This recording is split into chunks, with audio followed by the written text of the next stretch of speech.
Survey ಹೋದಂಥ ಅಧಿಕಾರಿಗಳ ಮೇಲೆ ದಬ್ಬಾಳಿಕೆ ಗುಂಡಾಗರ್ದಿ ಮಾಡಿರ್ತಕ್ಕಂಥ ಅನೇಕ ಉದಾಹರಣೆಗಳು ವರ್ಣಾ ಕ್ಷೇತ್ರದಲ್ಲಿ ನಡೆದಿರುವಂಥದ್ದು. ಅಷ್ಟೇಕೆ ಸ್ವತಃ ಮುಖ್ಯಮಂತ್ರಿಗಳೇ ಬೆಳಗಾವಿನಲ್ಲಿ ಏನು ಹಿರಿಯ ಪೊಲೀಸ್ ಅಧಿಕಾರಿ ಬರಮನೆ ಅವ್ರ ಮೇಲೂ ಕೂಡ ಕೈ ಮಾಡೋದಕ್ಕೆ ಹೋಗಿದ್ರು, ಕಪಾಳ ಮೋಕ್ಷ ಮಾಡೋದಕ್ಕೆ ಹೋಗಿದ್ರು. ಇದೇ ಮುಖ್ಯಮಂತ್ರಿಗಳು ಸಿದ್ದರಾಮಯ್ಯನವರು ಹಿಂದೆ ಒಬ್ಬ ಜಿಲ್ಲಾಧಿಕಾರಿಗಳಿಗೆ ಅಪಮಾನ ಮಾಡಿ ವೇದಿಕೆದ ಇಳಿರಿ ಅಂತೇಳಿ ಬೆದರಿಸಿರ್ತಕ್ಕಂಥ ಘಟನೆ ನಡೆದಿರ್ತಕ್ಕಂಥದ್ದು ತಾವು ನೋಡಿದಿರಿ.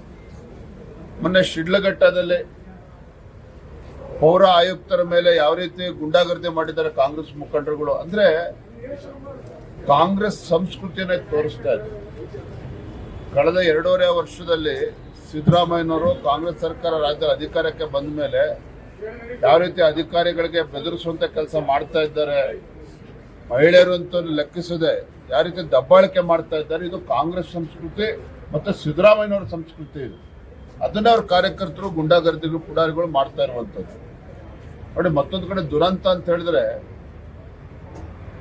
ಮಾನ್ಯ ಮುಖ್ಯಮಂತ್ರಿಗಳು ಉಪಮುಖ್ಯಮಂತ್ರಿಗಳು ಮಾತೆತ್ತಿದ್ರೆ ಕೇಂದ್ರ ರಾಜ್ಯಕ್ಕೆ ಅನ್ಯಾಯ ಮಾಡ್ತಾ ಇದೆ, ಕೇಂದ್ರ ಸರ್ಕಾರ ರಾಜ್ಯಕ್ಕೆ ಅನ್ಯಾಯ ಮಾಡ್ತಾ ಇದೆ ಅಂತೇಳಿ ಬೊಬ್ಬೆ ಹೊಡಿತಾ ಇರ್ತಾರೆ. ದಾವೋಸ್ನಲ್ಲಿ ವರ್ಲ್ಡ್ ಎಕನಾಮಿಕ್ ಫೋರಂ ದೇಶದ ಎಲ್ಲ ಮುಖ್ಯಮಂತ್ರಿಗಳು, ಬೇರೆ ಬೇರೆ ರಾಜ್ಯದ ಎಲ್ಲ ಮುಖ್ಯಮಂತ್ರಿಗಳು ಸಹ ದಾವೋಸ್ಗೆ ಹೋಗಿ ನಮ್ಮ ರಾಜ್ಯವನ್ನ ಪ್ರೆಸೆಂಟ್ ಮಾಡುವಂತ ಕೆಲಸ ಮಾಡ್ತಾರೆ. ಅಲ್ಲಿ ಬಂಡವಾಳಶಾಹಿಗಳನ್ನ ಅಲ್ಲಿ ಕರ್ನಾಟಕಕ್ಕೆ ಬರಬೇಕು, ನಮ್ಮ ರಾಜ್ಯಗಳಿಗೆ ಬರಬೇಕು ಅಂತೇಳಿ ಅಲ್ಲಿ ಹೋಗಿ ಸಭೆಗಳನ್ನ ಮಾಡ್ತಾರೆ.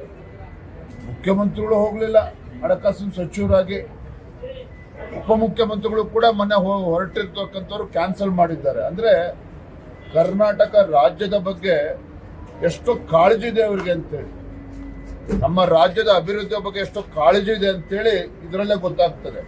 ರಾಜ್ಯದ ಹಿತದೃಷ್ಟಿಯಿಂದ ಕಾಪಾಡುವಂತ ಒಂದು ಕೆಲಸ ತಾವು ಮಾಡಬೇಕೇ ವಿನಃ ಈ ರೀತಿ ಮಹತ್ವದ ಸಭೆಗಳಿಗೂ ಹೋಗೋದಿಲ್ಲ ಅಂತ ಹೇಳಿದ್ರೆ ಈ ರಾಜ್ಯಕ್ಕೆ ಮಾಡ್ತಾ ಇರ್ತಕ್ಕಂಥ ಅನ್ಯಾಯ ಮತ್ತೆ ಅಪಮಾನ ಇದನ್ನ ಅವ್ರು ಮಾಡ್ತಾ ಇದ್ದಾರೆ.